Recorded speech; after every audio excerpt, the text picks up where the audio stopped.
এটা ওইভাবে দেখার কোনো মানে হয় না।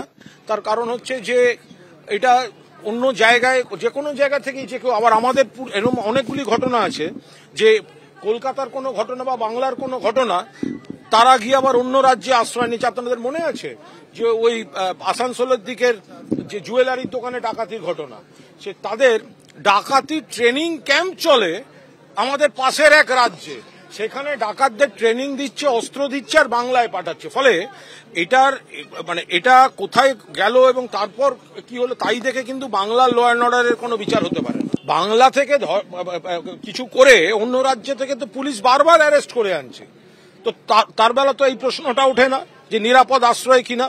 যখন আগরতলায় স্টেশনে ধরা পড়ে রোহিঙ্গা অনুপ্রবেশকারী, তদন্তে জানা যায় যে তাদের একটা গ্রুপ দিল্লি যাচ্ছিল, একটা গ্রুপ বাংলা ট্রেন ধরতে আসছিল। তাহলে সূত্রটা কোথায় হচ্ছিল আগরতলায়। তো সেগুলো বিচার না করে শুধু বাংলার দিকে দাগিয়ে দেওয়ার তো মানে হয় না। আমরা কথা বলেছিলাম প্রাক্তন পুলিশ কর্তা সলিল ভট্টাচার্যের সঙ্গে, তিনি কি বলছেন এই গোটা ঘটনায়, রাখবো আপনাদের সামনে। নিয়ম হচ্ছে যে কোনো গেস্ট হাউস, যে কোনো হোটেলে যদি কোনো বোর্ডার আসে, সঙ্গে সঙ্গে তার যে এপিক কার্ড, আধার কার্ড, তার আইডেন্টিটি কার্ড সমস্ত জমা দিতে হবে। অ্যান্ড ইন নো টাইম ওটা লোকাল পুলিশ স্টেশনে যাবে ফর ভেরিফিকেশন, এবং পুলিশ থেকে সঙ্গে সঙ্গে লোক যায়। এগুলো কোনো সিস্টেম নেই।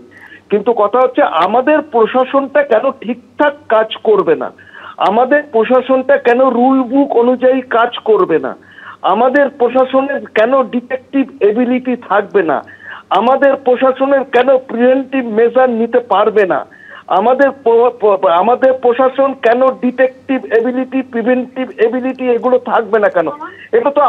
এটা তো আমাদেরই বদনাম, এটা আমাদের চরম ব্যর্থতা।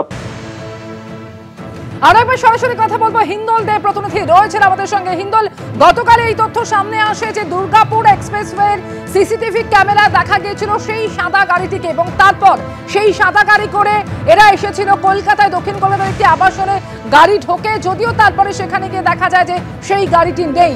এরপরে আনন্দপুরের এই গেস্ট হাউসে সেখানে পুলিশ পৌঁছে যায় এবং সেখান থেকে এদেরকে প্রথমে আটক এবং তারপর গ্রেফতার করা হয়। কিন্তু গোটা এই অপারেশনটা ঠিক কিভাবে হলো সেই বিষয়ে এখনো পর্যন্ত কি জানা যাচ্ছে?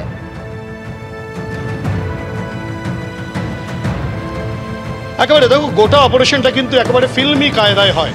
কেননা যে গাড়ির সূত্র ধরে কলকাতা পুলিশের এসটিএফ এবং বিআর এসটিএফ তারা কিন্তু তদন্ত প্রক্রিয়া শুরু করেছিল, যেখানে সেই গাড়িটাকে, সেই গাড়ির নাম্বারকে শনাক্ত করার পর সেই গাড়িটি কোন কোন রাস্তা দিয়ে গেছে, কোথায় প্রবেশ করেছে, এবং বিভিন্ন সিসিটিভি ক্যামেরা কলকাতা পুলিশের তরফ থেকে যেখানে ইনস্টল করা রয়েছে সেসব সিসিটিভি ক্যামেরার ছবি সংগ্রহ করার পর তার এবং অন্যান্য সার্ভিলেন্স পুলিশ কাজে লাগিয়ে যেটা জানতে পারে যে আনন্দপুরের এই গেস্ট হাউসেই কিন্তু দুষ্কৃতীরা এসে গা ঢাকা দিয়েছে।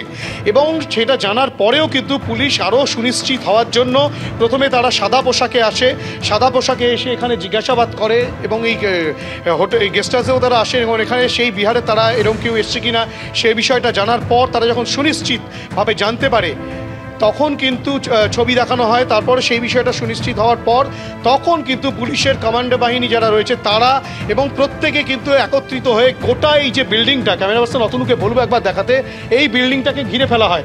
কেননা ঘন জনবসতিপূর্ণ এলাকা এটা, এবং যেসব দুষ্কৃতীরা পাটনায় হাসপাতালে ঢুকে পরপর গুলি চালানোর ঘটনা ঘটিয়েছে এবং প্রত্যেকের হাতেই আগ্নেয়াস্ত্র দেখা গিয়েছে সিসিটিভি ক্যামেরার ফুটেজে, সুতরাং তারা পুলিশকে যে পাল্টা হামলা করবে না তেমন নিশ্চয়তাও ছিল না পুলিশের কাছে।